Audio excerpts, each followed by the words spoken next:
오늘 주제는 LLM이고요.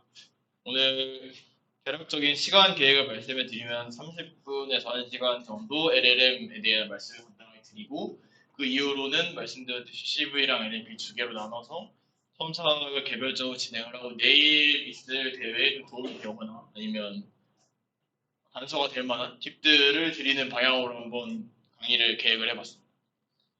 그래서 어쨌든 강의 내용은 LLM이고요.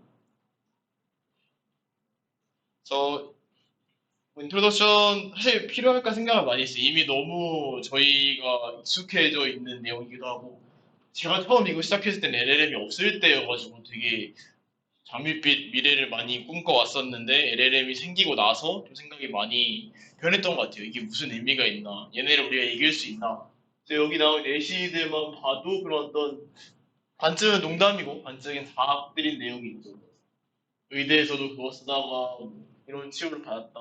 이런 개발자를 챗GPT 개발자가 죽이고 챗GPT가 개발자를 챗GPT 개발자를 죽이고 뭐 이런 사진이 있고 하는데 그래서 아마도 굉장히 오랜 시간 동안 뜨거운 감자였고 앞으로도 뜨거운 감자일 것 같아요. 근데 이게 이제 일시적인 유행이냐 아니냐에 대해서 사람들이 많이 얘기가 갈리는데 한번 들어보시고 써보시면서 직접 생각해 보시면 좋을 것 같아요.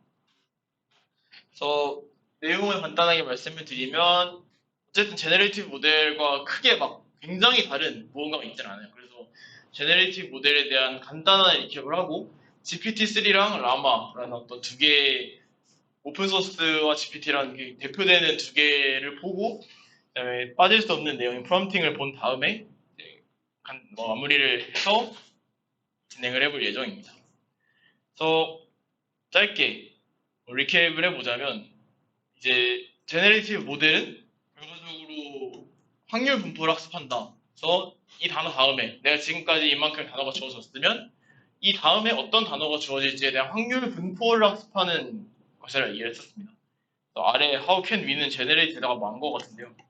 무슨 얘기를 하려 했을까요? 무슨 얘기를 하려 했던 것 같은데 아마 어떻게 학습을 시켜야 할까라는 이야기였을 것 같습니다. 아래에 있는 얘기는 그런 얘기일 것 같고 사실 지난번에 봤던 사진 그대로인데 여기서 이제 제네레이티브 모델에서 만족을 못하는 사람들이 많았어요. 그래서 넘어가서 일단 한 번 더 이것도 일종의 리캡이라고 볼 수 있을 텐데 파운데이션 모델이라는 개념이 있습니다. 제가 지난 시간에 굉장히 강조했던 부분이 unsupervised pre-training을 먼저 하고 절대 다수 엄청나게 많은 데이터로 비지도 학습을 한 다음에 이걸로 프리트레이닝을 하고 내가 원하는 태스크에 슈퍼바이즈 파인 튜닝을 해서 내가 원하는 태스크를 할 수 있도록 만드는 구조라고 이야기를 들었었는데요.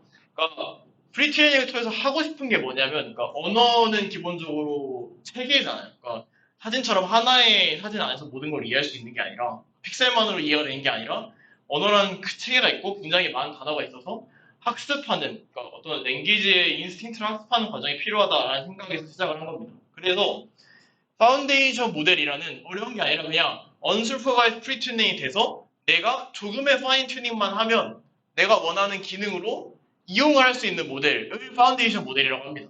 이걸 항상 만들고 싶어 했어요. 그러니까 이런 모델을 모두들 만들어 하고 싶어 했는데 이제 아래 써 있듯이 다양한 태스크로 바로 이제 전이 학습을 시키든 뭔가 파인 튜닝을 해서 이용할 수 있게 만들고 싶다라는 생각인데 이런 생각을 하고 이런저런 연구를 하던 중에 결과적으로 모델의 스케일 여기서 제가 오늘 하루 동안 이 강의에서 말씀드린 스케일은 전부 다 모델의 스케일입니다. 그 모델의 뭐 레이어를 늘리든 아니면 구조를 복잡하게 하든 그 모델이 수많은 어떤 과정을 거쳐서 오는 그 전체를 스케일이라고 할 거예요. 그래서 스케일이 굉장히 중요하다라는 연구가 너무 많이 있어왔던 거예요. 그래서 얘네가 생각을 한 거죠.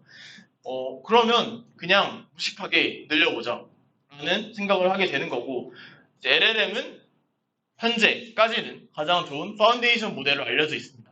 그러니까 GPT 같은 경우도 파운데이션 모델인 이유가 우리가 질문을 하고 대답을 하잖아요. 그러니까 얘가 퓨샷으로 내가 원하는 답을 주는 거고, 그래서 얘도 그런 파운데이션 모델의 뭐 일종이다라고 할 수 있을 겁니다.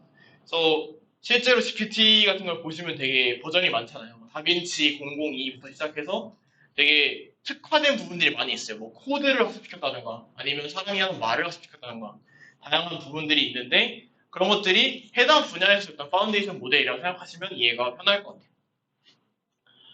GPT-3 빠질 수 없겠죠. 이 얘기를 먼저 하고 넘어갈 건데 굉장히 그래서 라지한 어떤 랭귀지 모델에 앞서서 만들고 싶은 건 플렉시블한 랭귀지 모델이라는 거예요. 지난번에 T5처럼 뭔가 굉장히 다양한 작업들을 해낼 수 있는 내가 조금만 많이 건드리지 않아도 이게 많이 건드리게 되면 의미가 없죠. 왜냐면 내가 필요한 상황이 갑자기 나 이거 필요해 그러면 잠깐 있어봐 하고 천 몇백 개의 데이터를 학습을 해서 주는 건 의미가 없잖아요.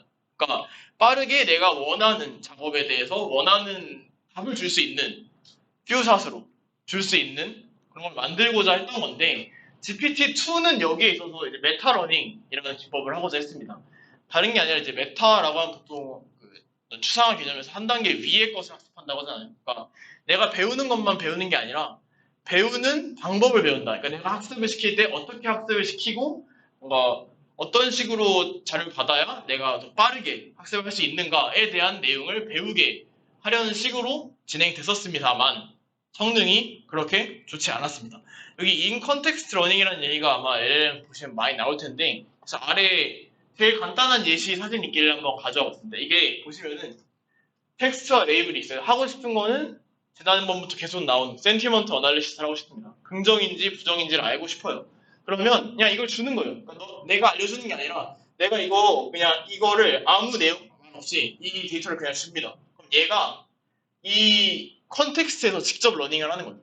이걸 주고 이제 템플릿을 만들어서 그러니까 이걸 그냥 이렇게 줄 수 없으니까 얘를 리뷰는 이거고 센티먼트는 이거다 라는 형태로 제공합니다. 여기가 이제 프롬프팅이겠죠. 템플릿 프롬프트를 만들어서 주면 여기서는 LLM이 되는데 LLM이 아니라 LLM이어도 상관없어요. 얘가 그 컨텍스트 내에서 학습을 본인이 알아서 한다라는 개념이 인 컨텍스트 러닝입니다. 그래서 여기 이것도 많이 논문 읽다 보면 보셨을 텐데 여기 이 열리는 거 그냥 파라미터를 학습을 시키지 않고 그러니까 그래드를 안 주고 그냥 흘려보내겠다라는 거예요. 그러니까 여기서 학습이 이루어지지 않는다.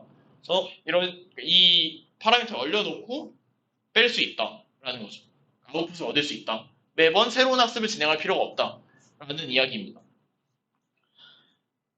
그래서 이런 그러니까 얘네가 이 주장을 하기 위해서 이것저것 해봤을 거 아니에요. 그러니까 무식하게 늘리는 게 아니라 내가 이걸 늘리려고 하는데 늘리니까 좋더라라고 근거가 있잖아요. 그래서 얘네가 하나의 작업을 가져옵니다. 그러니까 어떤 랜덤한 기호를 넣어놓고 그 기호를 제거하는 태스크를 얼마나 잘하는지에 대한 그래프가 이건데요. 그러니까 1.38일 때는 거의 퓨샷으로 기능하다. 여기가 이제 내가 예시를 얼마나 주느냐예요. 내가 이런 작업을 하면 돼 라고 예시를 하나도 안 줘도 할 수 있는 모델은 잘 없죠. 근데 이 모델의 사이즈가 커질수록 내가 여기 10개잖아요. 10개만 줘도 해당 작업을 굉장히 잘 해내더라 라는 이야기입니다. 그러니까 모델의 크기를 키워야 할 정당성을 본인들이 설명을 한 거예요. 이거는 이렇기 때문에 모델의 크기를 키우는 게 의미가 있다 라고 이야기를 하고 있는 거고요. 그래서 이 모델 아키텍처 자체는 사실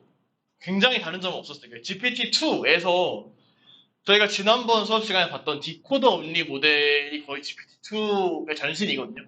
근데 그러니까 디코더 온리 모델이라고 하면 마스킹을 씌울 때 내가 퓨처 인풋으로 받을, 그러니까 바이다이렉셔널하게 마스킹을 씌우는 게 아니라 내가 뒤에 받을 것들은 모른다고 가정을 하고 마스크를 씌우는 거죠. 그러니까 거기서 많은 게 달라지진 않았어요. 물론 어테이션 패턴이 조금 달라지고 여기서는 어테이션을 뭐 미래 걸 받는다 이런 얘기가 아니라 덴스하게 받을 건지 아니면 뭐 로컬리 내 주변에 있는 것들 전부 받는 게 아니라 스펄스하게 받을 건지의 정도에만 차이가 있었는데 굉장한 차이는 아니었던 걸로 기억을 하고요. 그래서 굉장히 많은 모델들을 만들었죠. 여기 보시면 다 크기만 다르게 한 거예요. 그러니까 구조는 비슷한데 크기만 바꿔서 뭐 스몰, 미디움, 라지, 엑스라지부터 시작해서 175개부터 마지막에 저희가 지금 쓰고 있는 GPT-3까지 비교를 했어요.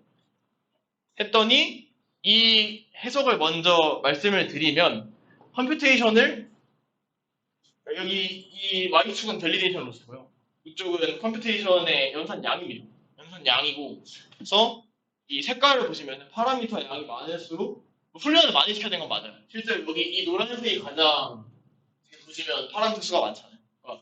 노란색으로 하면 훈련을 많이 시켜야 하는 건 맞지만 밸리데이션 로스가 다른 것과 비교했을 때 말도 안 되게 많이 떨어지는 거 확인할 수 있다. 그래서 우리는 그렇기 때문에 그 랭귀지 모델을 크게 만들 당위성이 있다라고 이야기를 하고 있는 거죠.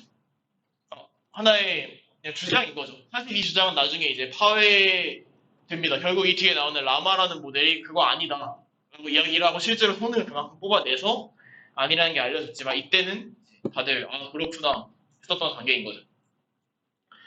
그럼 데이터를 어떤 걸 썼냐?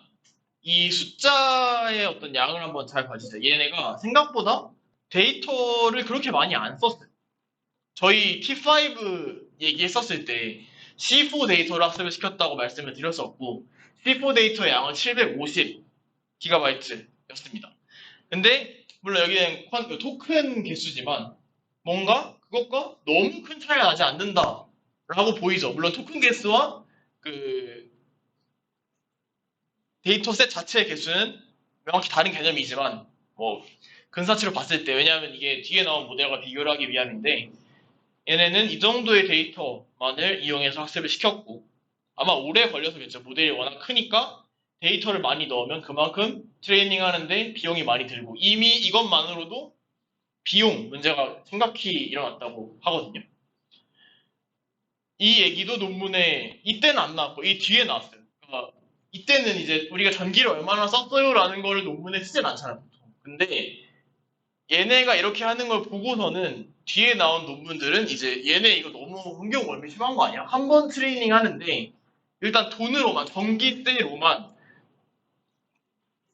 460만 달러 한 번 하는데 460만 달러가 들어갔다고 하고 이는 이때 쓴 전기량은 70만 킬로미터 자동차를 탄 것과 탄소 발자국의 관점에서 같다라고 이야기가 알려져 있습니다. 그러니까 사실은 트레이닝을 자주 하지 않아요. 트레이닝을 자주 하는 건 아닌 게 맞는데 근데 그럼에도 이런 어떤 모델 연구가 성행을 하게 되고 결국 누구나 개나 소나 앉아서 이 모델을 크게 만들어서 돌리면 뭔가 환경적으로도 큰 문제가 있지 않겠냐라는 이야기를 할 수 있을 거고 그렇기 때문에 이런 어떤 일렉트리시티 얘기가 꼭 나와요. 이 뒤에 나오는 LLM 모델에서는 일렉트리시티를 이야기를 하고 있습니다.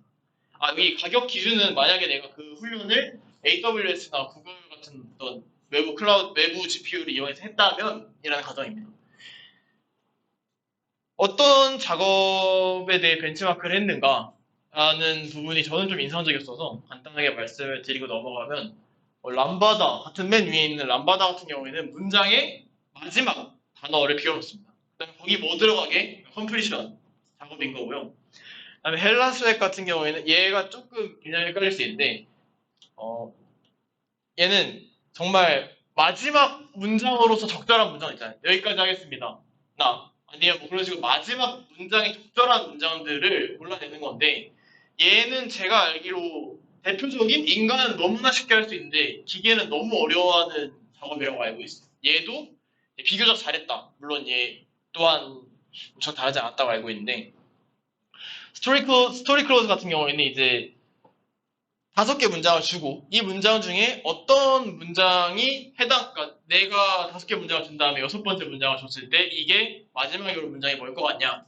라는 질문인 거고 클로즈 북 QA는 QA가 익스트랙티브하게 그 질문 안에 답이 있는 거예요. 혹은 이제 주어진 어떤 맥락 안에 답이 있는 게 아니라 책을 덮고 너 내가 언제 태어났어? 라고 물어보면 대답할 수 있느냐? 이런 질문인 거죠. 그러니까 거기에 대한 컨텍스트가 없이. 머신 트랜스레이션은 말할 것도 없을 거고 커먼 센스 리즈닝도 당연히 해보았고 내추럴 랭귀지 인퍼런스 NLI도 했지만 모든 게 다 이때 기준으로 고트였다. 되게 다른 모델들이 따라올 수 없는 성능을 보였다라고 이야기를 하고 있습니다. 근데 이런 질문도 할 수가 있겠죠. 그렇게 뭐 데이터를 어쨌든 많이 썼을 거 아니에요. 데이터를 많이 썼으면 너가 얘한테 물어보는 질문이 너가 얘한테 하라고 하는 그 태스크들이 안에 들어가 있으면 어쩔 건데 라는 질문을 당연히 할 수 있을 겁니다. 그렇게 많이 썼다면 데이터를. 그 질문에 대해서 당연히 예상을 했겠죠. 대답을 하는데 얘네는 따로 데이터셋을 하나 만들었습니다. 클린 데이터셋을 만들어서 내가 여기 나오는 데이터셋들 있잖아요. 여기와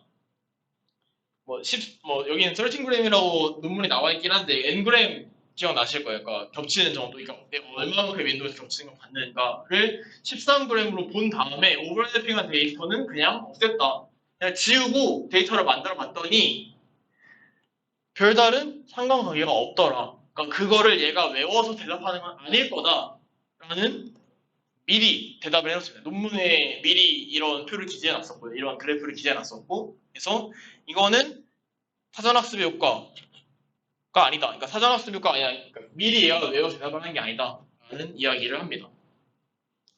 한계도 당연히 있었겠죠. 당연히 어떤 작업들은 잘 안 되는 경우도 많았고, 할루시네이션은 저희가 다 경험해 본 거죠. 세종대왕의 맥북 던짐 사건에 대해 알려줘 하면 아무 얘기는 하잖아요. 그러니까 확률 분포적으로 가장 높은 얘기일 수는 있으나 진실은 아닌 거죠. 그래서 할루시네이션은 실제로 그 자주 나오는 문제, 자주 얘기되는 문제고, 저명한 제프리 힌턴 같은 사람들도 이 문제는 해결되지 않을 것이다 라고 예견을 하는 사람도 있다고 알고 있어요. 거의 반반으로 나뉘어 있다고 알고 있어요. 혹은 아예 그냥 틀린 답을 내놓을 수도 있죠. 그리고 이 트레인 된 게 저희가 지난번에 바트를 봤을 때는 디노이징을 할 수 있었다. 얘가 디노이징에 맞춰서 이제 트레이닝이 되기 때문에 디노이징 작업을 잘 할 수 있는데 얘는 디노이징에 대한 프리트레이닝이 되어 있지는 않아요. 그래서 디노이징 같은 작업에는 취약할 수 있는 것과 바이다이렉셔널 스트럭처, 그러니까 우리가 매번 랭귀지 모델에 말을 걸고 내가 있는 걸로만 해서 답을 낸다. 그러니까 바이다이렉션 내가 전에 얘기했던 거 앞에 얘기했던 거에 마스크를 씌워서 가는 방향으로 원할 수도 있을 건데 그런 구조는 이 GPT-3의 디코더 온리 모델 특성상 있을 수가 없게 되겠죠. 스케일이 널린 이라는 얘네가 들고 나온 이 명제에 대해서 질문을 던져볼 수 있게 됩니다. 왜냐하면 다른 변화를 줄 수 있잖아요. 예를 들어 현재까지는 없지만 트랜스포머 구조가 아니라면 해당 명제가 성립하지 않을 수도 있을 거고 제일 쉬운 반박은 데이터셋을 늘리면 안 돼 라는 질문이겠죠. 그러니까 모델을 키우는 게 아니라 데이터셋을 많이 넣으면 그거는 안 되는 거야? 라는 질문을 누군가 할 수 있을 겁니다. 윤리적인 문제는 저희가 많이 봐왔죠. 많이 썼죠. 강의가 아니라 수업 듣고 과제 낼 때 GPT 쓰시죠. 아무 때나 GPT를 쓰시죠. 근데 이게 윤리적으로 GPT로 만들어지면 안 되는 글들도 있을 텐데 그러면 GPT로 만들어진 글과 아닌 글을 어떻게 구별을 할 거냐라는 질문을 하게 될 거고 이 이후로 제가 세미나 때 발표했던 보이스박스 같은 모델은 본인들이 만들어낸 것을 본인들이 클래시피케이션 할 수 있는 그런 걸 달아서 내고 있는 걸로 알고 있어요. 그래서 오남용될 여지를 줄이기 위해서 본인들이 직접 내가 만든 것과 내가 만들지 않은 소리에 대한 어떤 분류기를 만들어내는 경우도 있다. 그게 최근의 추세다라고 말씀을 드리고 싶고 또 가장 큰 문제 중에 하나는 인퍼런스 할 때 돈이 너무 많이 든다는. 그러니까 모델이 크잖아요. 모델이 크면 모델을 거쳐가면서 모델을 돌리는데도 당연히 시간이 오래 들 거고 시간은 시간은 오픈 AI니까 둘째 치더라도 비용이 너무 많이 든다는 거예요. 그 비용을 감당할 수 있느냐, 그 비용이 줄일 수 없을 것이냐는 질문에 이제 답을 해야 되는 상황이 오게 됩니다. 근데 얘네가 답하지는 않았고요. 또 라마라는 모델이 거기에 대항을 해서 우리는 그 문제를 해결할 수 있을 것 같다라고 들고 나옵니다. 메타에서 만든 거고 사실 제가 이거 LLM에 큰 관심을 갖고 있는 사람이 아니어서 모르고 있었는데 이거 2가 지난 달에 나왔어요. 지난 달에 나왔고 상업적인 이용을 허가했어요. 이거 오픈소스거든요. 근데 얘네가 2를 들고 나오면서 이거 성능이 굉장히 좋아졌다. 그리고 너네가 이걸 그냥 자유롭게 써도 된다. 라고 들고 나왔어서 라마 2로 할 걸 생각을 했는데 PPT를 다 만들고 이제 마지막으로 혹시 뭐 더 없나 보고 있는데 라마 2가 있더라고요. 저는 이상한 건 줄 알았는데 라마 2가 실제로 나와서 쓸 수 있다. 혹시 해보게 되시면 라마 말고 라마 2를 써보시는 걸 추천드릴게요. 이어 설명하자면 모델이 점점 이제 챗GPT가 나왔어요. 그 이후로 비슷한 용어도 많이 나왔어요. 친칠라나 혹은 왠지 모르겠는 자꾸 동물 이름 붙이더라고요. 친칠라나 계속 동물 이름 붙인 모델이 나오면서 이제 빅테크 기업, 소위 말하는 빅테크 기업에서는 한 번씩 이제 발을 들여보는 거예요. 이거 괜찮은데? 그래서 찍먹을 해보기 시작하는데 그러면 그럴수록 개인이나 혹은 대학교 연구실은 따라갈 수가 없어졌어요. 돈이 없잖아요. 그러니까 얘네가 모델을 키우면 모델을 키울 GPU가 필요하고 GPU를 돌릴 전기값이 필요하고 근데 없잖아요. 그렇게는. 그러니까 이 방법이 우리가 따라갈 수 없는 방법이다. 그러니까 대중에게 오픈된 방법이 아니다라는 비판이 나오게 되고 그래서 점점 더 연구가 익스클루시브하게 베타적으로 진행이 되더라는 거예요.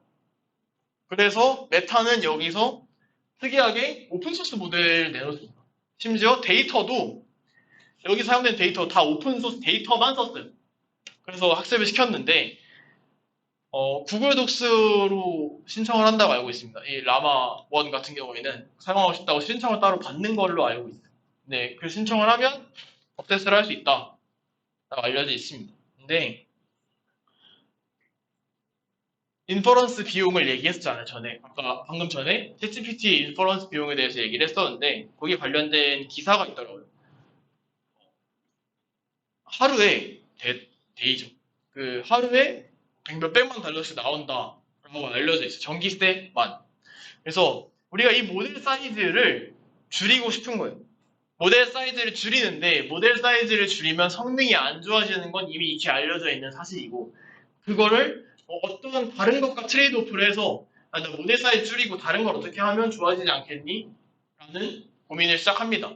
근데 이 고민에 대해서 바로 시작을 한 게 아니라 구글 딥마인드에서 연구를 한번 합니다. 얘네도 이제 비용을 조금은 고려를 해서 우리가 해야 되지 않을까? 라는 이야기를 하고 논문을 쓰는데 여기 아래 세 줄이 제가 요약을 한 거예요. 제가 요약을 했는데 오직 모델 크기만 늘리는 게 정답은 아닐 수 있다. 라는 이야기를 첫 번째로 이 논문에서 합니다. 얘네가 이제 정면으로 반박을 한 거죠. 모델 사이즈를 무식하게 키우는 건 답이 아니다. 그러나 데이터셋을 늘리는 것도 큰 도움이 될 수 있다. 그런데 그 데이터가 아무 데이터면 안 되고 비교적 질이 높은 하이 퀄리티 데이터일 경우에 의미가 있다. 그리고 효율적인 트레이닝을 위해서 주먹구구식으로 어차피 돈이 너무 많이 드니까 미리 내가 베스트 모델 사이즈는 몇이고 트레이닝 과정은 이렇게 거쳐서 몇 회폭을 할 거고 등의 정보들을 미리 결정을 하고 들어가야 한다라는 논문을 냅니다. 이게 하나의 논문이고요. 그래서 딥마인드에서 이런 걸 내니까 메타가 이제 그러면 이거대로 한번 해보자 라는 생각으로 LLM을 만들고 그렇게 등장하게 된 게 라마입니다. 일단 6.7 빌리언이죠. 아까 175빌리언이었습니다. 너무 많이 줄었죠. 거의 몇 배인지 잘 모르겠고 근데 버전이 많은데 여기 나와 있듯이 13.5가 제가 알기로 라지나 이런 게 아니라 기본이라고 알고 있어요. 13.5를 기준으로 우리는 보통 GPT보다 10배 이상 작지만 성능은 GPT보다 잘 나온다 라는 이야기를 하고 있고요. 그래서 심지어 이 6.7 빌리언짜리 모델은 하나의 CPU, 여기 안써놨는데 V100에서 돌아간다고 합니다. 그리고 아까도 말씀드렸듯이 공개된 데이터로만 학습을 해서 완벽히 재현이 가능한 모델이고요. 그리고 트랜스포머 구조를 GPT가 구조적인 변화를 많이 주진 않았다고 말씀을 드렸잖아요. 근데 얘는 연구 동향에 맞춰서 우리는 여기저기 조금씩 가져와서 변화를 주긴 합니다. 조금씩. 트랜스포머를 뒤엎었다 이런 건 아니고 안에서 액티베이션 펑션을 바꾸던가 이것저것 변화를 주고 시작을 하는데요. 변화점 중에 특이할 만한 걸 말씀을 드리자면 이거는 아마 GPT가 사용한 방법을 알고 있어요. 여기 안 써놨는데 그러니까 프리노멀라이제이션은 GPT-3에서도 사용한 방법입니다. 그러니까 그 트랜스포머 서브 레이어 인풋이 들어가기 전에 노멀라이즈를 해서 그 인풋을 준다는 점인데 그 대단한 노멀라이제이션 아니고 그냥 RMS 노멀라이제이션을 한다고 알고 있고 그래서 얘는 GPT-3에서 가져왔고 이 팜 같은 경우에는 그거예요. 그 구글에서 만든 LM이고 얘도 성능이 굉장히 좋은 것으로 알려져 있어요. 얘네가 이제 샌드백으로 GPT를 가져와서 나 GPT보다 다 잘한다 했는데 사실 논문 조금 자세히 읽어보면 팜보다는 못하는 것도 몇 개 있습니다. 되게 신경 써서 만들었다라고 알고 있어요. 팜도. 근데 모델 사이즈는 물론 엄청 훨씬 크죠. 그리고 포지셔널 임베딩, 저희가 트랜스포머를 하면서 항상 이야기했던 포지셔널 임베딩을 그 절대적인, 그러니까 항상 절대적인 위치에 맞춰서 포지셔널 임베딩 하는 게 아니라 로터리 포지셔널 임베딩을 했다고 알려져 있습니다. 로터리 포지셔널 임베딩이 무엇인지를 제가 추가해서 올려드릴게요. 제가 여기까지 아직 읽어보지 않았어. 어쨌든 데이터셋에는 한국어가 없었습니다. 그래서 라마는 코어 라마가 따로 있을 거예요. 그러니까 사람들이 따로 훈련을 시켜보려고 하는 시도가 여러 번 있었어요. 근데 제가 읽어보기로는 이런저런 자료를 참고해 봤을 때는 한국어랑 중국어가 없는데 유니코드 기준으로 아마 2바이트 문자라서 다른 문자에 비해 차지하는 자리가 커서라고 알고 있습니다. 근데 정확한 정보는 아닌 것 같고 데이터셋이 굉장히 크죠. 보면은 일단 커먼 프로를 67%를 사용했다고 알려져 있는데 3.3 테라바이트입니다. C4도 다 썼어요. 이거 C4 지난번에 했던 T5가 내가 만들었어. 이거 나 훈련 다 시켰어. 잘 되던데? 라고 들어온 거 싹 다 넣고 다른 것까지 다 넣습니다. 커먼 크롤이나 아니면 GitHub도 다 그냥 때려박고 대신 학습을 여러 번 시킬 수는 없겠죠. 그러니까 싱글에코만 데이터 학습을 시키는데 위키피디아랑 북스 데이터는 2번씩 했다라고 알려져 있습니다.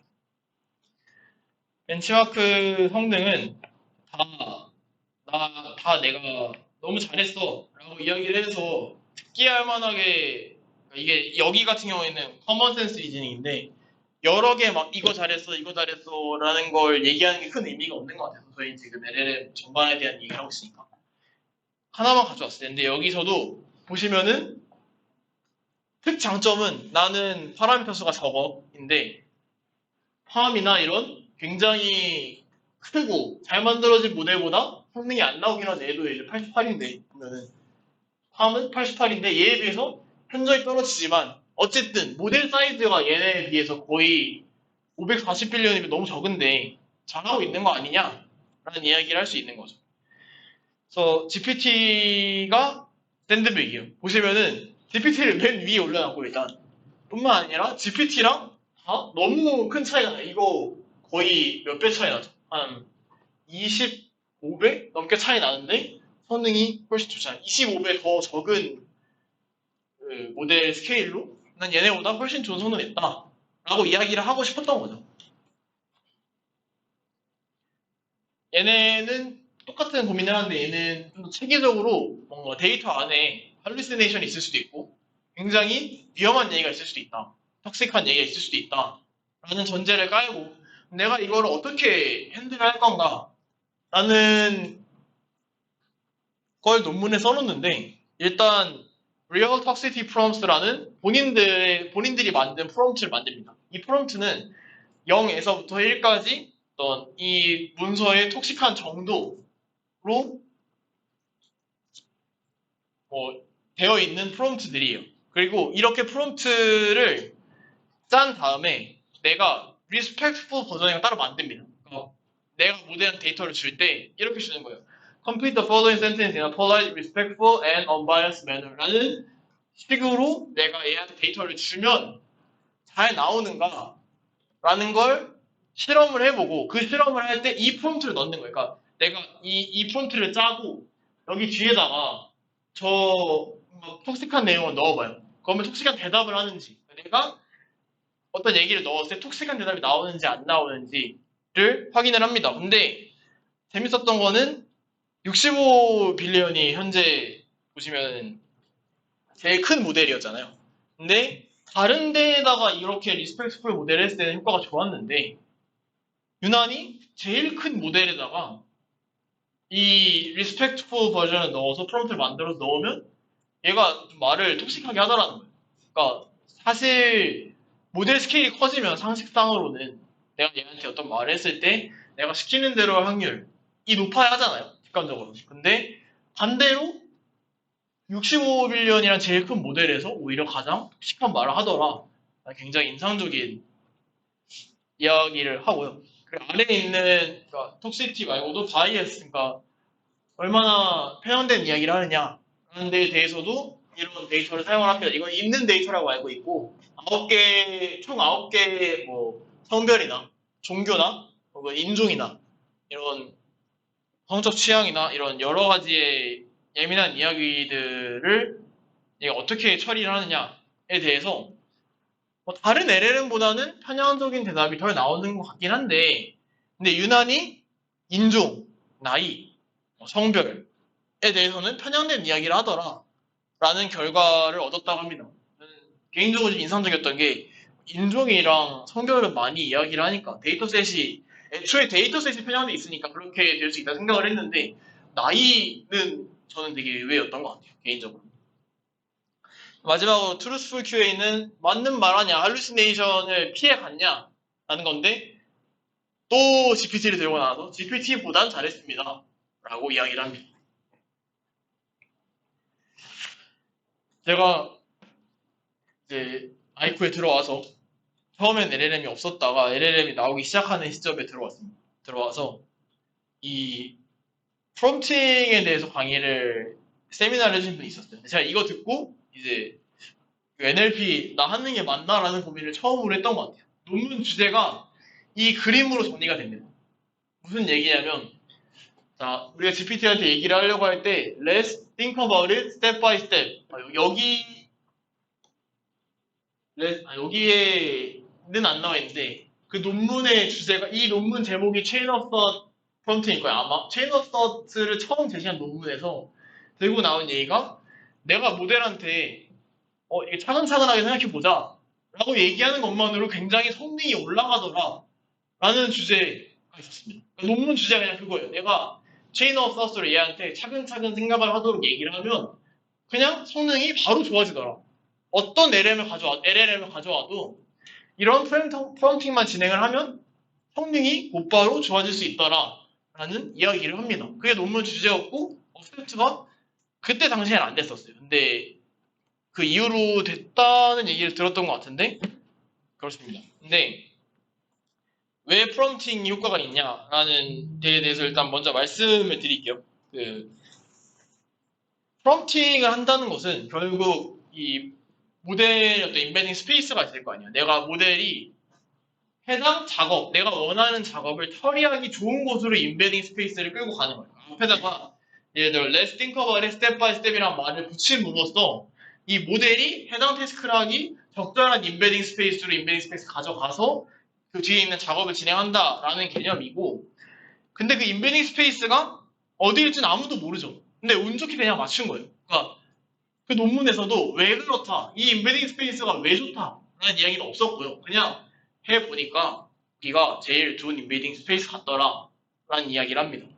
여기서 예시로 이제 단순 산수를 들고 있잖아요. 근데 이 산수 문제가 굉장히 LLM에선 챌린징한 태스크예요. 그 이유는 디스커션 질문으로 냈습니다. 그래서 한번 알아보세요. 이게 되게 생각해보면 뻔하긴 한데 아마 금방 찾으실 수 있을 거예요. 그래서 Chain of Thought Prompting을 가져와서 이제 얘기를 해보니까 여기 다른 건 없고 여기 Chain of Thought Prompting이 성능이 보시면은 조금 드라마틱하게 올라가죠. 여기 파란 동그라미 있는 게 제일 위에 있는 게 다른 거 안 하고 그대로 넣었는데 앞에다가 프롬프트 붙였을 때거든요. 근데 그걸 넣어서 솔브 레이트가 저 Y축이 애초에 20단이에요. 퍼센트 단인데 너무 드라마틱하게 확 올라가는 걸 확인을 해볼 수 있죠. 그러니까 인베딩 스페이스를 잘 쳐주는 것만으로도 굉장히 성공적으로 LLM의 성능을 향상시킬 수 있다라는 이야기를 하면서 가져옵니다. 이게 비단 재미있는 점은 비단 하나의 LLM만 그랬다면 이제 뭔가 그 LLM 안에서의 처리 과정 때문 아니야? 라고 이야기를 할 수 있을 텐데 동일한 프롬프트, 다른 프롬프트도 아니고 동일한 프롬프트를 서로 다른 LLM에 넣어도 기능을 했더라 라는 이야기입니다. 그래서 이 프롬프트를 어떻게 짤 것이냐 아니, 엔지니어링이 최근에 제가 알기로는 화두인 걸로 알고 있고, 이번에 현장 실습에 올라온 NC에서도 이 프롬프트 엔지니어링 쪽으로 사람을 여러 뽑았던 것으로 알고 있고, 여기 안 왔지만, 거기서 아마 일하게 된 사람도 있는 걸로 알고 있습니다. 그러니까 그 인베딩 스페이스를 작업에 맞게 혹은 개인화를 시켜서 어쩌면 개인화를 시킬 수도 있겠죠. 그러니까 그 개인이 하는 질문들이 대답을 듣고 뭔가 그 개인이 하는 반응들을 보면서 되게 이 사람의 프롬프트 이 사람에게는 어떤 프롬프트를 넣어서 하면 되겠다. 근데 이 프롬프트가 사실은 꼭 인간이 이해할 수 있는 언어일 필요는 없습니다. 왜냐하면 어차피 인베딩 하는 거잖아요. 그러니까 기계가 꼭 우리말로 인베딩을 해줘야 알아듣는 것도 아니고 어쩌면 그 앞에 있는 우리는 알지 못하는 뭐 외계어 같은 말이 얘를 적절한 곳으로 인베딩을 시켜줄 수도 있는 거예요. 그건 아무도 모르는 거고 실제로 그 인베딩 스페이스를 탐구하는 역할이 이 엔지니어링입니다. 그래서 꽤나 전도 유망하다고 들었어요.